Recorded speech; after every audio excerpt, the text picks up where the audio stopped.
Anglian Productions presents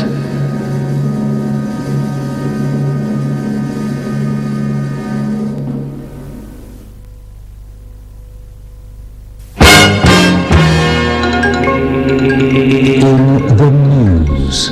Pirate radio in the 70s.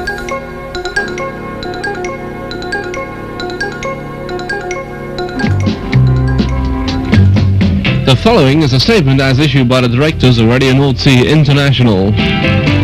Radio North Sea moved to the frequency 1230 kilocycles, 244 meters, because this frequency does not cause any interference to emergency broadcasts or legally authorized stations. However, the British government has accused us of interfering with other stations, although no proof can be found of this, and certainly no complaint has been received by our offices in Zurich. We would remind the British government that all frequency infringement allegations must be investigated by the Inter-Telecommunications Union in Geneva.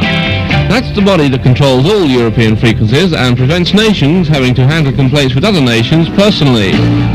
This would have been the legal method of investigating the alleged interference rather than the chosen illegal jamming of Radio North Sea, the cost of which the British taxpayer has to provide. No free Western country has ever jammed a free broadcasting station, even in times of war. Radio North Sea trusts that the legal right we have to broadcast without interference to you will soon be restored. Radio North Sea International intends to remain on the air. RNI, where the music is used.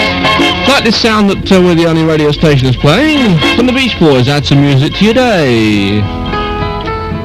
The voice of Radio North Sea International. Well, already the pirates have run into trouble within hours of starting broadcasting. Their powerful 105 kilowatt transmitter, twice as powerful as the one used by Radio Caroline, has caused a virtual communications blackout with the Coast Guard's ship-to-shore radio, and all contact with lightships has been made virtually impossible.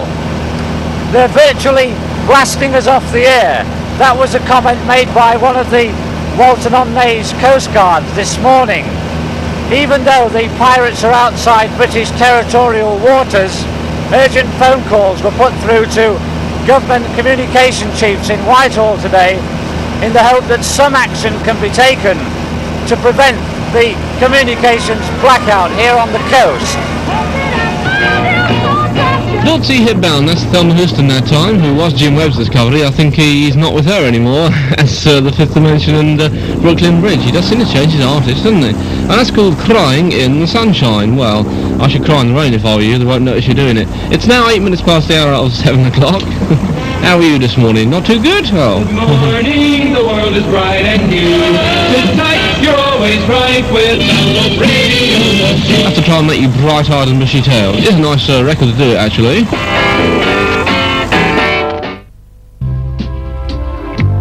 Very fruity record.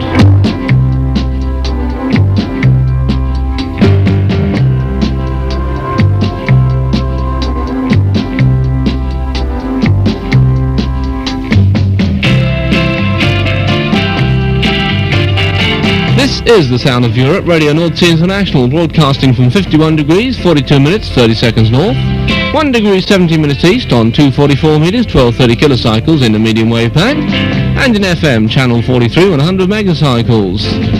The mailing address of RNI and all the disc jockeys is PO Box 113, Zurich 8047 in Switzerland. At PO Box 113, Zurich 8047 in Switzerland. On the air from 5:30 a.m. until 2 a.m. every day, Europe's only all-day music station. This is Radio North Sea International.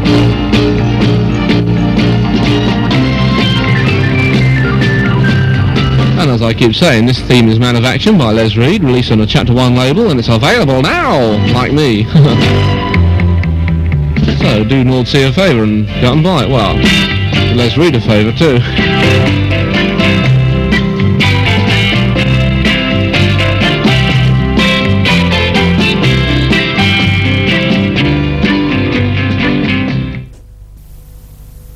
Well, it all boils down to one thing, that's the public, and they've indicated, overwhelmingly I might add, that they want the form of radio that Caroline gives them, and they're very dissatisfied with the sound broadcasting we have in this country at the moment, i.e. the BBC, and obviously the local commercial stations which we've been promised don't seem to be going to fill the need. But what about the Marine Broadcasting Offences Act, which drove you away in the first place? Have you found a loophole?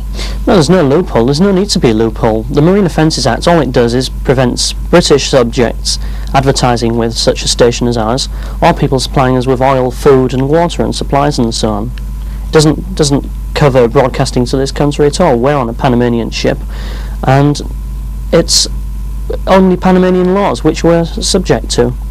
Well, how are you going to finance the operation? Because British advertisers under this Act are banned from placing any adverts with you. Well, there are people that really do believe that this form of broadcasting is necessary. It's very essential.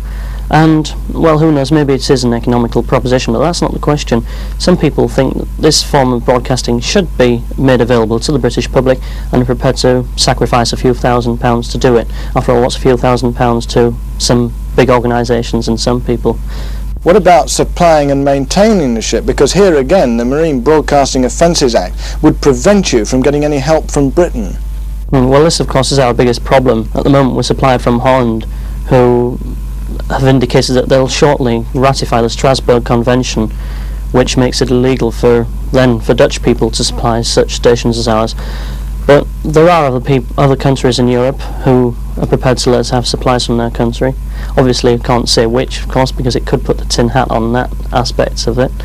But we shall carry on, even when the last government see fit to deny us supplies. Caroline and me amigo invite you to sail away on an ocean of love.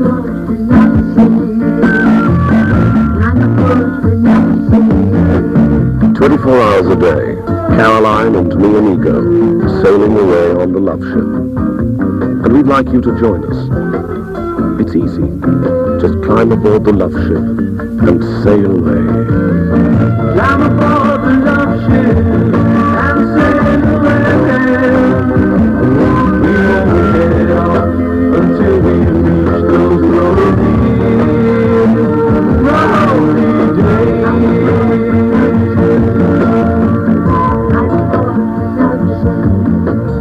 Caroline and me amigo on 259 meters medium wave. Well, the other night when we went alongside, we found that the state of the boat looked very bad. We did ask some of the crew who we saw, whether they were crew or disc jockeys I wouldn't know, but the people we spoke to, we did ask them if the engines were working now, because they weren't the last time we went. They said no, nothing had been done, and she was still virtually without engines. What kind of physical shape was the ship in? She looked very bad. She hasn't been painted or refitted. There's dents all over where the tend had been hitting her, where she'd been ashore on the sand a couple of times last year, and they nearly lost her then. You say there didn't appear to be a skipper on board, no one in charge. I never met a skipper. Obviously, when you go alongside the ship, the first person who comes down is the mate or the skipper, and I never saw anybody at all. Given the kind of shape the ship is obviously in at the moment, do you foresee some kind of tragedy unless something's done? Well, unless something is done very quickly, within the next few weeks, we'll get autumn gales coming in, and I'm pretty certain within the next few weeks, if they don't do anything, that she'll break adrift and there could be a disaster. Did you get the impression that, to all practical intents and purposes, Caroline has now been virtually deserted by its owners? Well, it appears that what revenue she is getting is obviously not enough. When they were off Frinton here many years ago, they were well kept and well looked after, well serviced. The boys on board were looked after, which was like Tony Blackburn, these sort of people. It's a different setup today. They seem to be hanging on with their teeth, you know.